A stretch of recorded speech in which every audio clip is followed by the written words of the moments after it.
శ్రీమాత్రే నమః.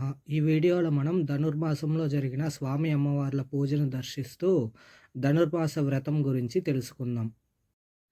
ధనుర్మాసం లేదు తమిళనాడులో పాటించే మార్గళి మాసం అనగా ఈ సంవత్సరం డిసెంబర్ 16 తేదీ నుండి జనవరి 14వ తేదీ వరకు ఉంది. ఇప్పుడు మనం ధనుర్మాస వ్రతం యొక్క చరిత్రను తెలుసుకుందాం. మార్గశిర మాసం ఈ వ్రతాన్ని ఆచరిస్తారు. మార్గం అంటే దారి, శీర్షం అంటే తల మరియు ఉత్తమమైనది.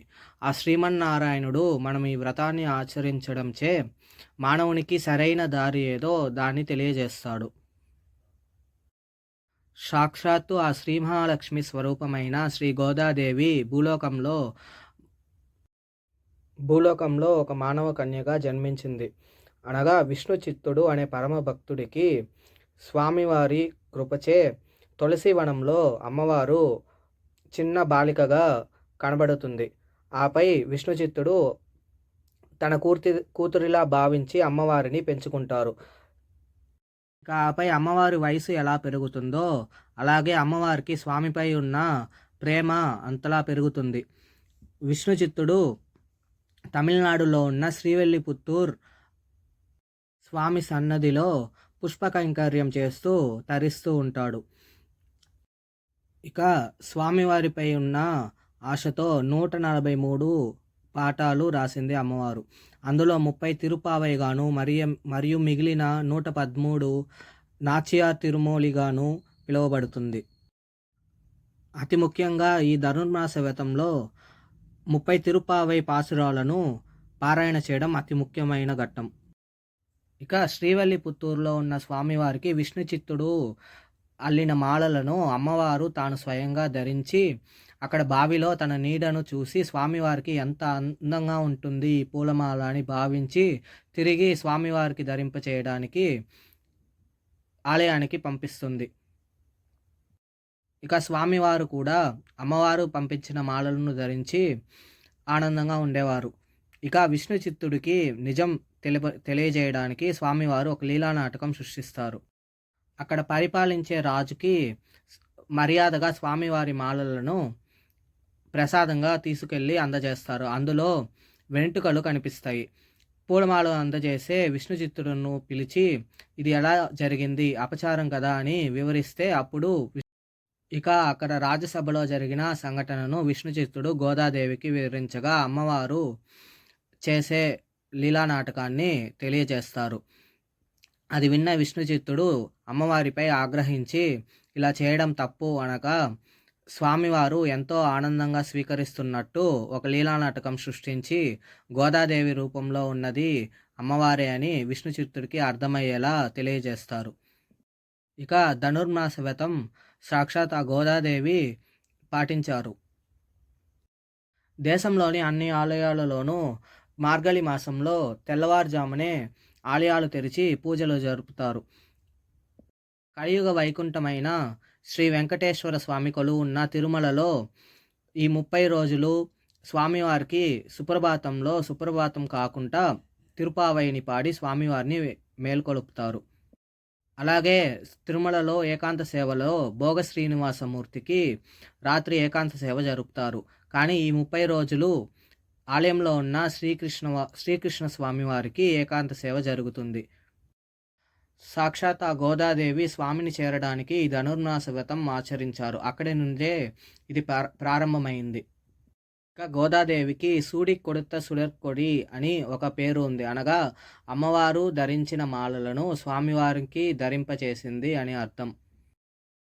ఈ నెల రోజులు శుచి శుభ్రతతో ఉండి బ్రహ్మముహూర్తంలో పూజ చేసి తిరుపావై పాసురాలను పఠించడం ఎంతో ముఖ్యమైనది.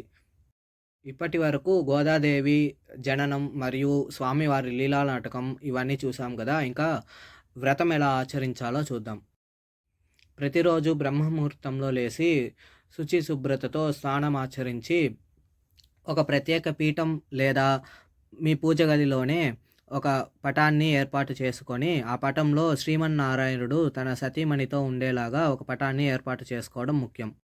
ఇక ముందు రోజు ఉన్న నిర్మాల్యాన్ని అంతా తొలగించి దీపారాధన చేసి స్వామివారికి షోడశోపచార పూజ చేయాలి. అనగా స్వామివారిని ధ్యానం చేసి, ఆవాహన చేసి, ఆసనం సమర్పించి, పాద్యం, అర్ఘ్యం, ఆచమనీయం సమర్పించి, అంగపూజ నిర్వహించి స్వామి అమ్మవార్లకు గోదాదేవి అష్టోత్తరం మరియు శ్రీకృష్ణుడి అష్టోత్తరం చదివి దీప నైవేద్యాలు సమర్పించిన తరువాత తిరుప్పావై పాశురాలను పారాయణ చేసి తరువాత స్వామివారికి ధూపదీప నైవేద్యాలతో షోడశోపచార పూజ పూర్తి చేయాలి. ఇది ప్రతిరోజు పాటించాల్సిన నియమం. ప్రసాదంగా ప్రతిరోజు పొంగలి కానీ లేదు అక్కార ఎడిసెల్ కానీ సమర్పించడం ఎంతో విశేషకరమైనది. ఇక వైష్ణవ ఆలయాల్లో మరియు వైష్ణవ సంప్రదాయంలో ఉన్నవారు రాపత్తు పగల్పత్తుగా వీటిని పాశురాలని పారాయణ చేస్తారు. ఈ ధనుర్మాస వ్రతానికే శ్రీవ్రతం అని ఇంకో పేరు కూడా ఉంది. కాలక్రమేణా ఈ వ్రతాన్ని కళ్యాణం కానున్న వధువులు పాటించాల్సిందిగా మార్చేశారు. కానీ అలా కాదు. స్వామివారిని చేరుకోవాలని ఉన్న జనులు ఎవరైనా ఈ వ్రతాన్ని ఆచరించవచ్చు. వ్రత నియమాలు ఇంతకుముందే తెలుసుకున్నాం. తిరుప్పావై ద్రవిడ భాషలో ఉండేది. దాన్ని తమిళం మరియు తెలుగులో చాలా రచయికులు మార్చి జనులకు అందజేశారు. మాకు తిరుప్పావై చదవడం రాదు అనేవారు ఏం ఆందోళనకు గురి కావద్దు. ఎందరో పెద్దలు మరియు సంగీత విద్వాంసులు తిరుప్పావైని పాటల రూపంలో మరియు పద్యాల రూపంలో పాడి ఆడియోలను అవైలబుల్గా ఉంచారు. రోజు ఆ పాశురాలను వింటే కూడా చాలు. అమ్మవారు కూడా శ్రీవెల్లిపుత్తూరులో ఇలాగే వ్రతం ఆచరించారు. స్వామివారి సాక్షాత్కారం పొంది స్వామి తన 108 దివ్య దేశాల్లో ఉన్న స్వరూపాలను అమ్మవారికి చూపిస్తారు. ఇందులో నీకు ఏ రూపం ఇష్టమవుతుందో ఆ రూపంలో వచ్చి నిన్ను వివాహం చేసుకుంటానని అమ్మవారికి మాట ఇవ్వడం జరుగుతుంది. స్వామి అన్నలాగే 108 దివ్య దేశాల్లో ఉన్న శ్రీవారి రూపాలను అమ్మవారి ముందు సాక్షాత్కారం చేస్తారు. అమ్మవారికి అందులో శ్రీరంగంలోని శ్రీ రంగనాథ స్వామి ఎంతో నచ్చుతారు. ఇక శ్రీకృష్ణ భగవానుడు విష్ణు చిత్తుడికి అమ్మవారిని శ్రీరంగం ఆలయంలోకి తీసుకువచ్చి స్వామివారికి కళ్యాణం చేయమని కోరుతారు. విష్ణు చిత్తుడు స్వామి ఎలా వచ్చి ప్రజల ముందు అమ్మవారిని కళ్యాణం చేసుకుంటారనే ఒక ఆలోచనతో ఉంటారు. స్వామివారు అలాగే ఆ రాజ్యం పరిపాలిస్తున్న రాజుకి స్వామివారు తన స్వప్నంలో సాక్షాత్కరించి సాక్షాత్ ఒక మహారాణిలా అమ్మవారిని అలంకరించి శ్రీరంగం ఆలయానికి చేర్చమని సందేశిస్తారు. ఆ రకంగానే విష్ణు చిత్తుడు మరియు రాజ్యంలోని ప్రజలు అందరూ కలిసి అమ్మవారిని శ్రీరంగం ఆలయానికి చేరుస్తారు. ఇక ధనుర్మాసం ఆఖరి రోజు స్వామివారు మానవ రూపంలో తన గర్భగుడి నుండి బయటికి వచ్చి అమ్మవారిని కళ్యాణం చేసుకొని స్వామివారితో పాటు అమ్మవారిని కూడా గర్భాలయంలోకి తీసుకువెళ్ళి అక్కడి నుంచి ఇద్దరు మాయమైపోతారు. అంటే స్వామి అమ్మవారిని తనలో లీలం చేసుకున్నట్టు అర్థం. ఇది శ్రీవ్రతం మరియు ధనుర్మాస వ్రతం గోదాదేవి ఎలా ఆచరించి శ్రీమన్నారాయణుడిని పొందిందో ఈ వ్రతం మనకి తెలియజేస్తుంది. ఇక ఆండాళ్ అమ్మవారు 10వ శతాబ్దానికి చెందిన ఒక కవయిత్రి. అమ్మవారి పాశురాలు మరియు కావ్యాలు ఎంతో అర్థం కలిగి ఉంటాయి. అది కాకుండా అత్యంత సుందరమైన పదాలను ఉపయోగించి మరియు అత్యంత లోతైన అర్థాలతో ఆ పదాలు ఉండేలాగా అమ్మవారి పాశురాలు ఎంతో ప్రావీణ్యం సంపాదించింది. అసలు అమ్మవారి రచనలు మొత్తం ప్రేమ గురించి ఉంటుంది. మరియు ఆమె ప్రేమికుడు సర్వశక్తిమంతుడైన భగవంతుడు. గోదాదేవి తన కవితల ద్వారా ఆమె విష్ణుమూర్తిపై ఉన్న తన గాఢమైన ఆరాటాన్ని వెల్లడించింది. వ్రతం ఆచరించినా ఆచరించకపోయినా అతి ముఖ్యంగా ధనుర్మాసం ఆఖరి రోజు అమ్మవారికి కళ్యాణం జరుపుతారు. మీ దగ్గరలోని విష్ణు ఆలయాలలో గోదా కళ్యాణం జరుపుతారు. అందులో పాల్గొని అమ్మవారి కళ్యాణాన్ని కనులారా చూసి ఆనందించండి.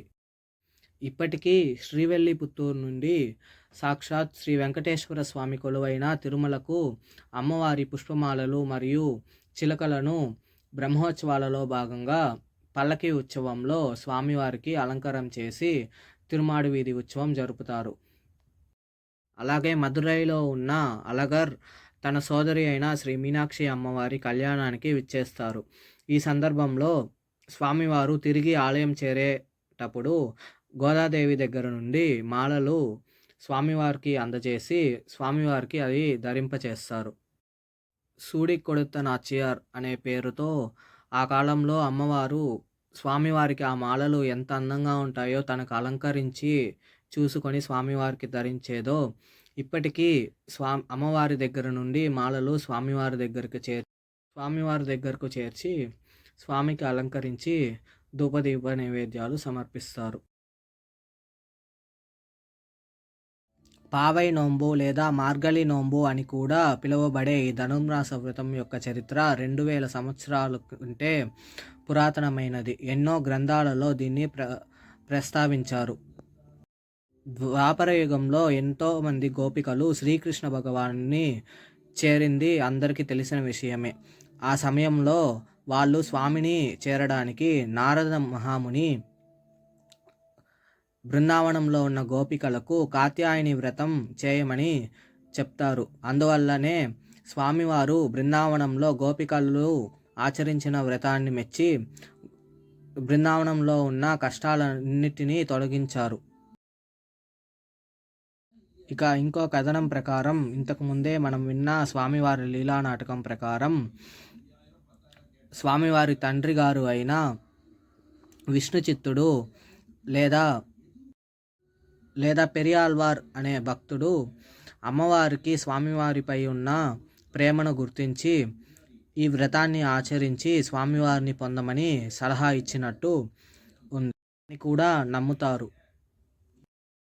ప్రజలు తిరుప్పావై పాసురాలను పఠిస్తూ దేవాలయాలను సందర్శిస్తారు. కొందరు మార్గలి మాసంలో 30 రోజులు శివుని ఆరాధన కోసం మాణిక్యవాచగర్ అందించిన తిరువెంబావైని కూడా పఠిస్తారు. విశ్వశ్రేయస్సు కోసం, అంటే కరువు లేదా ఏ విధమైన దుఃఖం లేని పరిపూర్ణ ఆనందంతో విశ్వం నిండి ఉండాలని శ్రీ మహానారాయణుడు మరియు పరమేశ్వరుని స్తోత్రాలతో పఠిస్తారు. ధనుర్మాసంలో వ్రతాన్ని ఆచరించడమే కాకుండా కొన్ని ముఖ్యమైన రోజులు ఉన్నాయి. అందులో శ్రీ మహావిష్ణువుకి అతి ముఖ్యంగా ఏకాదశి రోజు ఉత్తరద్వార దర్శనం చేయడం ఎంతో ముఖ్యమైనది. అలాగే పరమశివుడికి ఎంతో ముఖ్యమైన తిరువాదరై ఆరుద్ర దర్శనం ఎంతో ముఖ్యమైనది. ఇక శ్రీకృష్ణుడు మరియు గోదాదేవి కళ్యాణం చూడడంతో ఈ వ్రతం పూర్తి అవుతుంది. వ్రతంలో తిరుపావై పాసురం పఠిస్తాము. అందులో 27వ రోజు వచ్చే పాసురంలో గోదాదేవి స్వామివారికి కూడరై వెల్లం శ్రీర్ గోవింద అనే పాసురాన్ని ఆలపించారు.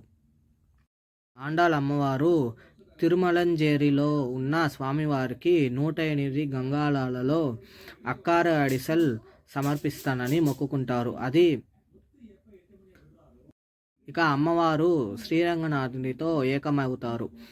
ఇక అమ్మవారు చెప్పిన 108 గంగాళాల అక్కార అడిసల్ మొక్కుబడి అలానే ఉండిపోతుంది. 3000 సంవత్సరాల తరువాత రామానుజాచార్యులు గోదాదేవి మొక్కుకున్న ఆ 108 గంగాళాల ప్రసాదంను స్వామివారికి నివేదన చేస్తారు. దీన్ని ఆనవాయితీగా తీసుకొని చాలా వైష్ణవ ఆలయాలలో 108 గంగాళాల పొంగలిని స్వామివారికి నివేదనం చేస్తారు. ఆధారంగా తీసుకొని ఎవరైనా వ్రతం పాటించే వాళ్ళు 27వ పాసురం చదివే రోజు స్వామివారికి పొంగలి నివేదం చేయడం ఎంతో శ్రేయస్కరమైనది. అసలు మార్గళి మాసంలోనే ఎందుకు ఈ వ్రతాన్ని ఆచరించాలని ప్రజలకు ఒక ప్రశ్న వస్తుంది. అందుకు సమాధానంగా శ్రీకృష్ణ భగవానుడు భగవద్గీతలో ఇలా ప్రకటించారు. స్వామివారు ఒక మాట అన్నారు. సంవత్సరంలోని మాసాలలో నేను మార్గశీర్ష మాసం దానినే ధనుర్మాసం అని కూడా పిలుస్తారు. అంటే స్వామివారే ఈ నెల రోజులు తానుగా ప్రకటించారు. అందుకే ఈ వ్రతాన్ని ఈ మాసంలో ఆచరించడం ఎంతో ప్రాముఖ్యమైనది. ఈ నెల రోజులు వీలున్న వారు శ్రీ వ్రతాన్ని ఆచరించండి. లేదా వీలు లేని వారు తిరుప్పావైని ప్రతిరోజు పఠించండి. అది కూడా వీలు లేని వారు తిరుప్పావైని వినండి. అది కూడా వీలు లేని వారు ఆఖరి రోజు గోదాదేవి కళ్యాణాన్ని వీక్షించండి. ప్రతిరోజు స్వామివారి నామాన్ని స్మరిస్తూ అనునిత్యం స్వామివారి లీలలను వింటూ ఆళ్వార్ల చరిత్రలను చదువుతూ లేదు ఆ కథనాలను వింటూ స్వామివారి కృపకు పాత్రలు కండి. ధన్యవాదాలు.